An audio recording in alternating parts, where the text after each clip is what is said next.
नमस्कार, आप देख रहे हैं के न्यूज इंडिया का खास कार्यक्रम जनहित और मैं हूं आपके साथ गरिमा वाजपेयी। उत्तर प्रदेश में मच्छरों के आतंक से हाहाकार मचा हुआ है। शहर शहर डेंगू चिकनगुनिया के साथ ही वायरल मरीजों से अस्पताल पट गए हैं। सरकार से लेकर स्वास्थ्य विभाग ने लोगों के लिए एडवाइजरी जारी की है, लेकिन डेंगू मरीज लगातार बढ़ते ही जा रहे हैं। लोग गले में संक्रमण के साथ बुखार, बदन दर्द से परेशान हो रहे हैं। डेंगू का डंक अब लोगों की जान पर भारी पड़ रहा है। सरकार भले ही संचारी रोग अभियान चला रही हो, लेकिन लोगों को राहत मिलती नजर नहीं आती है। रिपोर्ट देखिए।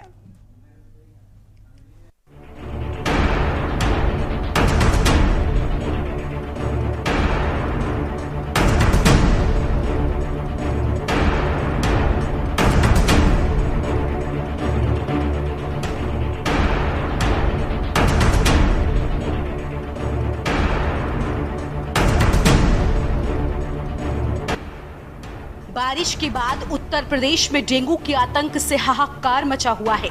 वायरल डेंगू चिकनगुनिया जैसी बीमारी ने घर घर लोगों को बीमार कर दिया है। पिछले 1 महीने से डेंगू और चिकनगुनिया के कहर अस्पतालों में मरीज पट गए हैं। डेंगू मरीजों की संख्या में लगातार बढ़ोतरी हो रही है। राजधानी लखनऊ से लेकर कानपुर, नोएडा, गाजियाबाद, गोरखपुर, अयोध्या, उन्नाव रोजाना ही डेंगू के नए मरीज मिल रहे हैं। प्रदेश में डेंगू मरीजों की संख्या 2000 की पार हो चुकी है। 15 मई से लेकर 29 अगस्त तक यूपी में कुल 2071 मरीज डेंगू के मिले हैं। वहीं पिछले 24 घंटे में यूपी में 87 नए मरीज सामने आए हैं। डेंगू अब किडनी को डैमेज कर रहा है। गंभीर मरीजों को डायलिसिस तक की नौबत आ रही है। बुखार रोगियों की संख्या में भी तेजी से इजाफा हुआ है। मरीजों की डेंगू रिपोर्ट नेगेटिव आने के बावजूद वायरल फीवर से पीड़ित दिखाई दे रहे हैं। डेंगू पर प्रभावी रोकथाम और नियंत्रण के लिए स्वास्थ्य विभाग और नगर निगम की संयुक्त टीमों को भी लगाया गया है, लेकिन नगर निगम की टीमें सिर्फ खाना पूर्ति कर रही हैं। एंटी लार्वा दवा का छिड़काव भी हर इलाके में नहीं होने से रोज डेंगू के नए मरीज मिल रहे हैं। लखनऊ में हर दिन 20 मरीज डेंगू के मिल रहे हैं। पिछले 10 दिनों के अंदर कानपुर मेडिकल कॉलेज में लगभग 400 मरीज हाई ग्रेड फीवर के भर्ती हो चुके हैं। पूरे शहर की बात करें तो 10 दिन के अंदर 153 डेंगू मरीज, 16 मलेरिया और 18 चिकनगुनिया के मरीज मिल चुके हैं। उन्नाव में अब तक 102 लोग डेंगू की चपेट में आ चुके हैं। गौतम बुद्ध नगर में डेंगू मरीजों का आंकड़ा 363 तक पहुंच गया है। गाजियाबाद में डेंगू मरीजों की संख्या 203 के पार हो गई है। मच्छरों के आतंक से हर तरफ लोग परेशान हैं। सरकारी अस्पतालों में जांच रिपोर्ट आने में देरी होने से मरीजों को खासी परेशानी हो रही है। दरअसल बारिश और बदलते मौसम का खामियाजा बीमारियों के रूप में झेलना पड़ रहा है। तेज गर्मी, उमस की वजह से लोग बीमार हो रहे हैं। लोगों को गले में खराश के साथ दर्द के सिम्टम्स आ रहे हैं। सरकारी अस्पतालों में बुखार के मरीजों की संख्या में इजाफे के साथ लोग वायरल फीवर सहित अन्य बीमारियों का शिकार हो रहे हैं। डेंगू, चिकनगुनिया और वायरल मरीजों के ठीक होने में लंबा समय लग रहा है। सरकार ने अलग अलग क्षेत्रों में लार्वा रोकने का अभियान तेज करने के साथ ही सरकार और स्वास्थ्य विभाग ने आदेश दिए हैं। स्वास्थ्य विभाग और नगर निगम की टीमें फॉगिंग भी कर रही हैं। लोगों को डेंगू के प्रति जागरूक भी किया जा रहा है। मच्छरों की ब्रीडिंग रोकने के उपाय भी लोगों को बताए जा रहे हैं। डेंगू की रोकथाम के लिए गाइडलाइन भी जारी की गई है। सरकार संचारी रोग अभियान भी चला रही है, लेकिन उसके बावजूद मच्छरों के आतंक पर लगाम नहीं लग पा रही है। स्पेशल डेस्क, के न्यूज इंडिया।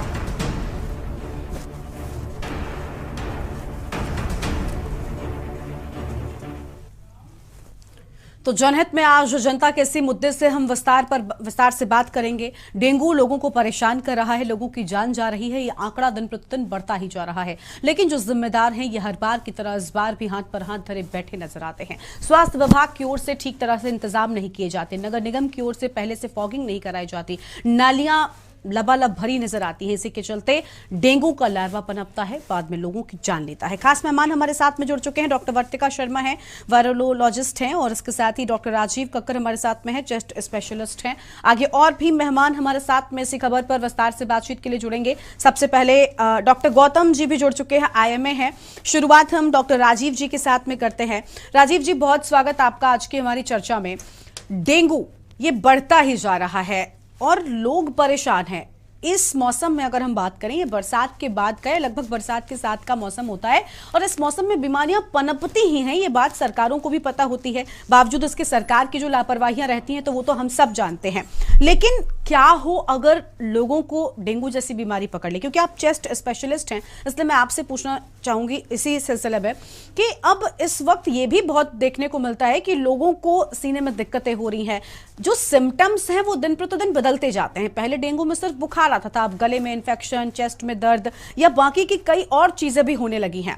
अगर कोई ऐसी प्रॉब्लम होती है तो क्या होता है, क्या करना चाहिए, मैं आपसे पूछना चाहती हूँ। देखिए, बिल्कुल सही कहा है आपने कि आजकल डेंगू के केसेस बहुत ज्यादा बढ़ रहे हैं। उसका मुख्य कारण हमारे जो बरसात के बाद में जमा हुआ पानी के ऊपर होते हुए मच्छरों का लार्वा और उसकी प्रॉपर देखभाल नहीं करना। केवल गवर्नमेंट पे ब्लेम करना कि वहां पे सफाई हो, उसके अलावा स्वयं हम अगर हर आदमी अपने घर के आसपास या घर में जमा हुआ पानी देख ले और उसको अगर साफ रखे तो हो सकता है कि इस तरह की प्रॉब्लम को हम लोग कंट्रोल कर सकते हैं।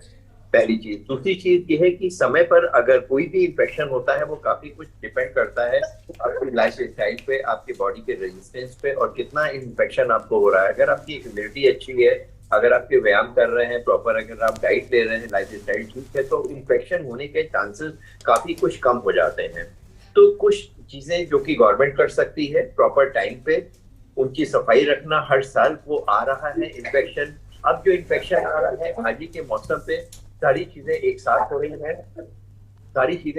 हो रही हैं और उसमें बहुत जरूरी है कि इस समय चिकनगुनिया भी है, डेंगू भी है और उसके साथ में कुछ इन्फ्लुएंजा वायरसेस भी हो रहे हैं, सब कंबाइंड हो रहे हैं। और वो लोग जिनकी इम्यूनिटी कम है, जो डायबिटिक है, इम्यूनो कम्प्रोमाइज है, वयस्क है, प्रेग्नेंट वुमेन है, छोटे बच्चे हैं, या जिन लोगों को किडनी ट्रांसप्लांट या लिवर ट्रांसप्लांट हुआ है या कैंसर के पेशेंट है, इनकी इम्यूनिटी कम होती है और इनको इन्फेक्शन होने के काफी चांसेस बढ़ जाते हैं।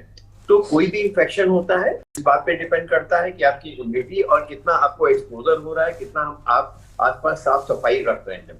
तीसरी चीज जो आपने कही है कि जो पैटर्न बदलता जा रहा है, उसका मुख्य कारण होता है कि म्यूटेशन, वायरस का म्यूटेशन हो जाता है।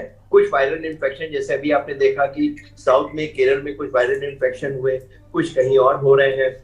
वायरल इन्फेक्शन या कोई भी इन्फेक्शन होता है उसमें म्यूटेशन होता है।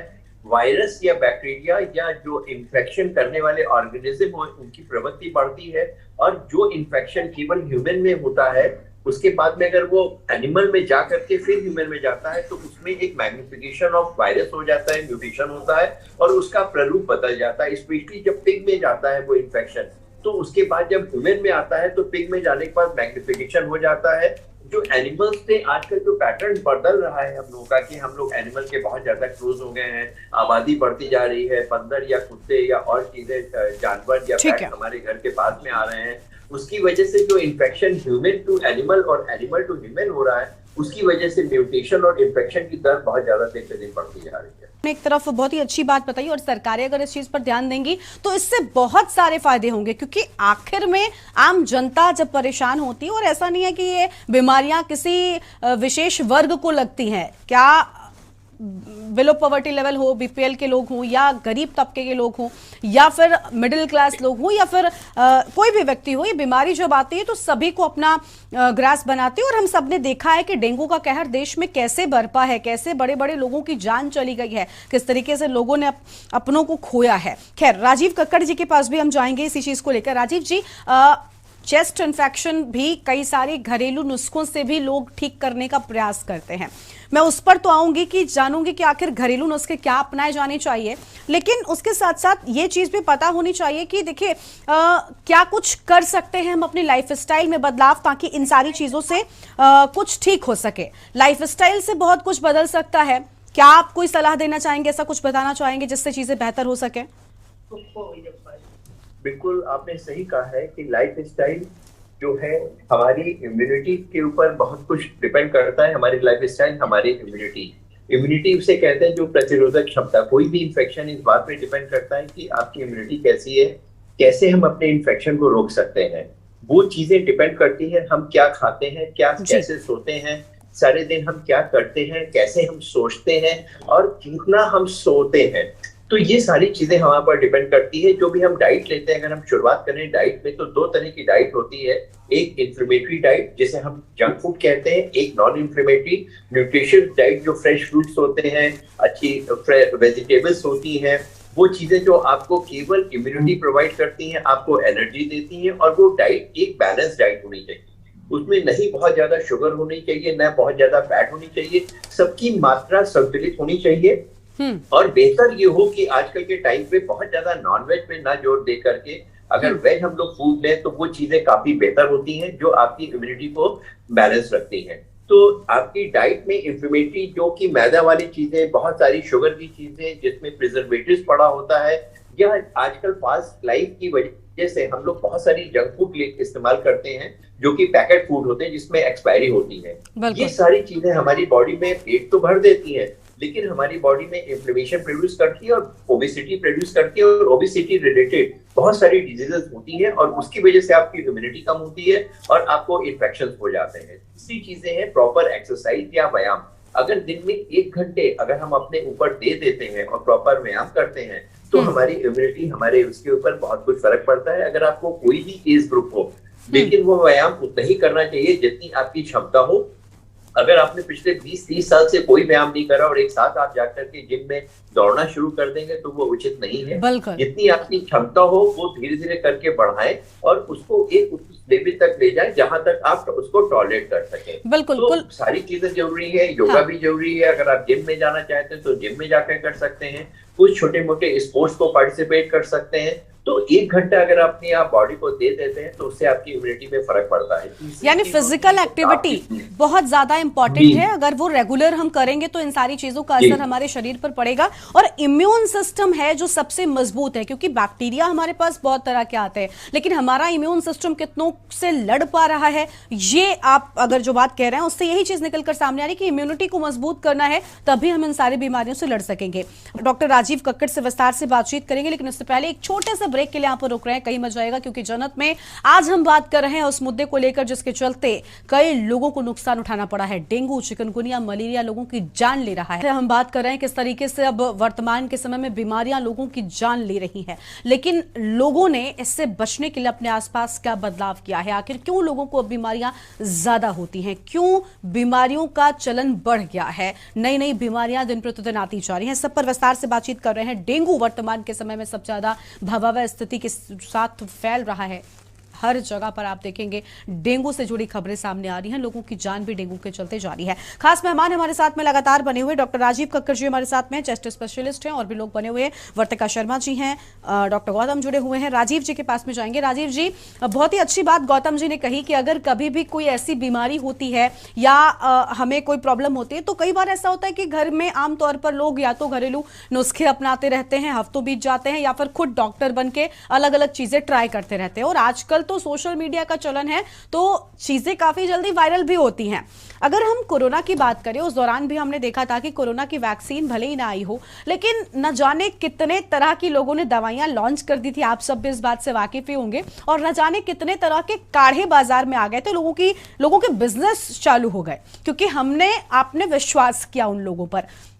लेकिन असल में वो कितनी यूजफुल होती हैं? हालांकि इंडियन किचन को ये माना गया है कि उसके पास सभी दवाइयों का इलाज है, उसके मसाले, उसके नुस्खे कई बीमारियों में लाभकारी रहे हैं, लेकिन बावजूद इसके उनकी मात्रा क्या होनी चाहिए, किस तरीके से, कब, किस वक्त पर ग्रहण करना है, लोगों को ये भी जानकारी नहीं होती। सिर्फ लोग जानते हैं कि गिलोय पीना है, तो उन्होंने दिन में 4 बार गिलोय पीना शुरू कर दिया कोरोना से बचने के लिए। क्या ये सच है? आप इस पर क्या कहेंगे?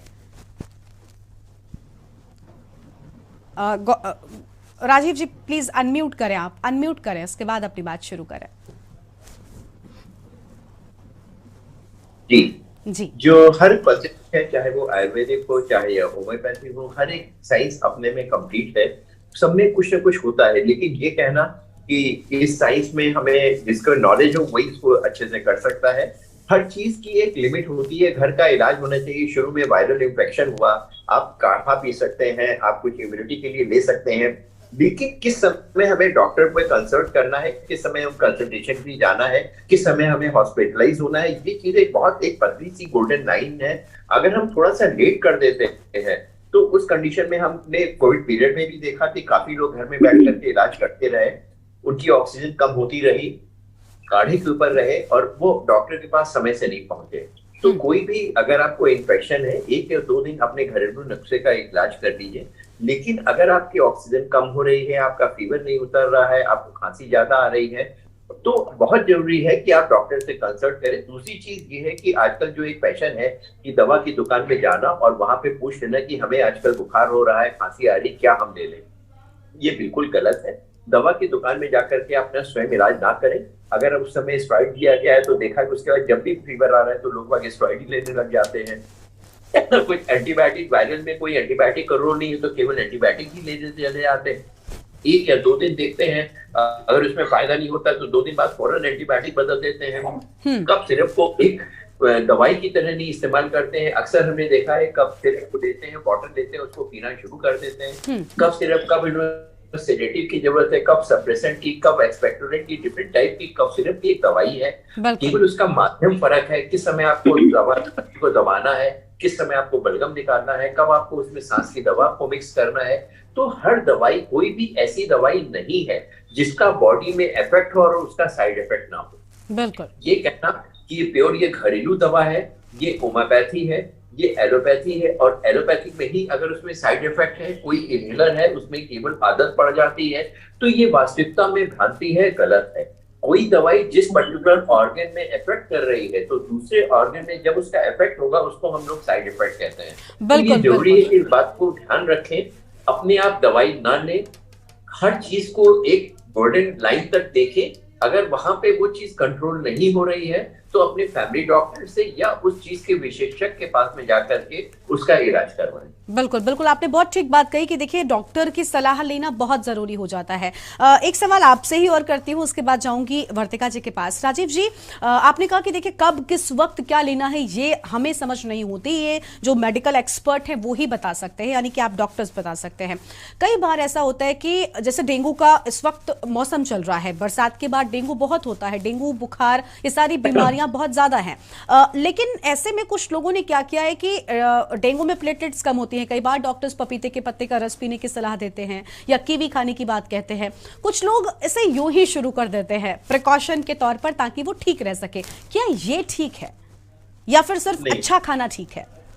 देखिए मेरी बात समझिए, अगर आपकी प्लेटलेट कम नहीं हुई है तो क्या जरूरत है आपको किसी भी चीज की, कोई भी दवा लेने की, चाहे वो पपीते का पत्ता हो या कोई और मेडिसिन हो, कोई जरूरत नहीं है। अक्सर हमने देखा है कि लोगों को डेंगू हुआ, 1 लाख से ऊपर उनका प्लेटलेट काउंट है, बोले साहब प्लेटलेट चढ़ा दीजिए हमको। अगर थोड़ा सा कम भी हो जाता है तो उसकी एक लिमिट होती है। अगर कोई सिम्टम्स हो रहे हैं 20,000 से ऊपर है और वो ब्लीड नहीं कर रहा है तो कोई भी इन्वेजिव का मतलब है कोई भी आपको बाहर से कोई भी दवा ड्रिप के माध्यम से चलाना या ब्लड चढ़ाना या प्लेटलेट चढ़ाना बहुत उचित नहीं है। इसकी जब जरूरत हो तभी करना चाहिए। ये कोई प्रिवेंटिव मेजर नहीं है कि हमने पहले से इसका पत्ता ले लिया या कोई चीज प्लेटलेट ना गिरने की दवा ले ली और प्लेटलेट आपकी नॉर्मल है, ब्लड आपका नॉर्मल है, आप उसको लेने लग जाएंगे तो वो चीज नहीं होगी। ये पूर्णतः गलत है। जब आपको कोई प्रॉब्लम हो रही है तब आप उसका इलाज करिए, अननेसेसरी मेडिसिन लेने की जरूरत नहीं है। डेंगू पीरियड में हमने देखा आपकी ऑक्सीजन तो ठीक है लेकिन आपने ऑक्सीजन अपने घर में जमा करके आप ऑक्सीजन ले रहे हैं, तो वो चीज बिल्कुल गलत है। अगर आपको जरूरत नहीं है तो उसका इलाज मत करिए। अगर आपको कोई परेशानी हो रही है, डॉक्टर प्रिस्क्राइब कर रहा है तो उस दवा का उपयोग करिए जो बता रहा है, कितने दिन तक लेना है, कब लेना है, कब उसको बंद करना है, ये डॉक्टर की सलाह लेनी बहुत जरूरी है। बिल्कुल, यानी तो मेडिकल एडवाइस सबसे इंपॉर्टेंट है, उसके बिना कोई भी कदम ना उठाएं, ये घातक हो सकता है।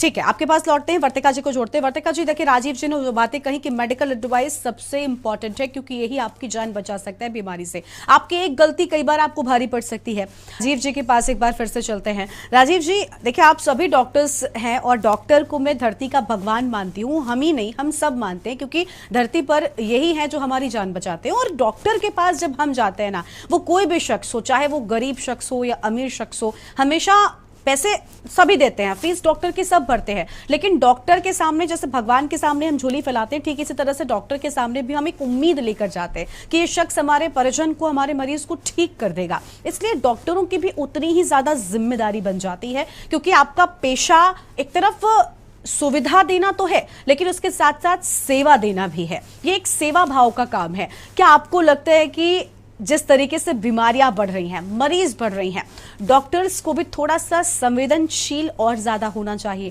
कई ऐसे मामले सामने आते हैं जहां पर और ऐसा माना भी जाता है राजीव जी कि देखिए अगर डॉक्टर अच्छा है ना तो डॉक्टर के कह देने भर से भी साइकोलॉजिकली मरीजों को काफी बार असर पड़ता है और काफी हद तक वो ठीक होते हैं। तो डॉक्टर्स में भी कुछ चेंजेस ऐसे लाए जा सकते हैं क्या? अनम्यूट करें राजीव जी, अनम्यूट करें।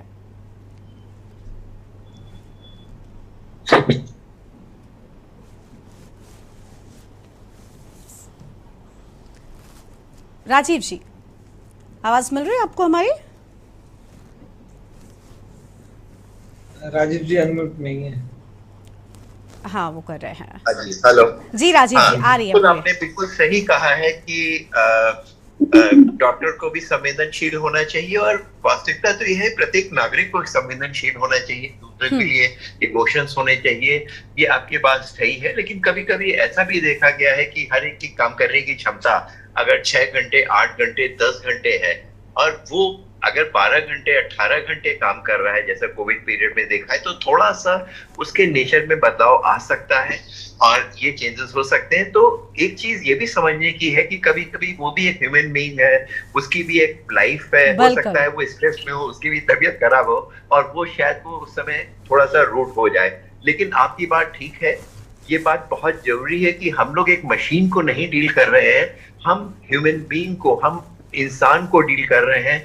एक चलते फिरते इंसान को डील करने के लिए, उनसे बात करने के लिए जरूरी है कि उसकी इमोशन आप इमोशनल रहे, उसकी संवेदनाओं को समझें और टेबल के उस पार जा करके भी इस तरह को देखने की जरूरत है कि इस पेशेंट को या इस मनुष्य को क्या चीज बोले जो कि उसको इतनी खराब भी ना लगे और उसको सिंपल सी चीजों में उनको कोई खराब चीज बिल्कुल नहीं। डॉक्टर्स ऐसा करते भी हैं, लेकिन कुछ ऐसे डॉक्टर्स होंगे, इस बात से आप भी सहमत होंगे, वाकिफ होंगे कि हाँ कई लोग ऐसे हैं जो कुछ ऐसे हरकतें करते हैं जिससे पूरे पेशे पर सवाल उठता है। मैंने तो बस एक व्यक्तिगत तौर पर ही सवाल पूछा कि देखिए डॉक्टर्स अच्छे होंगे ना, क्योंकि ऐसा होता है कि डॉक्टर कह देता है अगर एक बार कि नहीं आप ठीक हो जाएंगे, तो महज इतना कह देने भर से ही इंसान के अंदर एक मोटिवेशन आ जाता है कि ठीक है भाई डॉक्टर साहब हमें ठीक कर देंगे। खैर, आप सभी का बहुत बहुत शुक्रिया अपना कीमती समय हमें देने के लिए, हमसे बातचीत के लिए। काफी अच्छी बातें आप सबने बताई हो और अगर इन सबको हमारे दर्शक फॉलो करेंगे तो कहीं ना कहीं जो बीमारियां लोगों के सामने एक बड़ी मुसीबत बनकर आ खड़ी हुई हैं उनको मात देने में आप जरूर कामयाब हो जाएंगे। कोई भी बीमारी हो, चाहे डेंगू, चिकनगुनिया या मलेरिया, आप डॉक्टर की सलाह लीजिए। डॉक्टर के बिना सलाह के कुछ भी मत खाइए, कुछ भी मत पीजिए, क्योंकि वर्तमान के समय में बीमारियां भयावह होती जा रही हैं, ये अब जानलेवा होती जा रही हैं। इसलिए अगर सुरक्षित रहना है तो डॉक्टर की सलाह जरूर मानिए।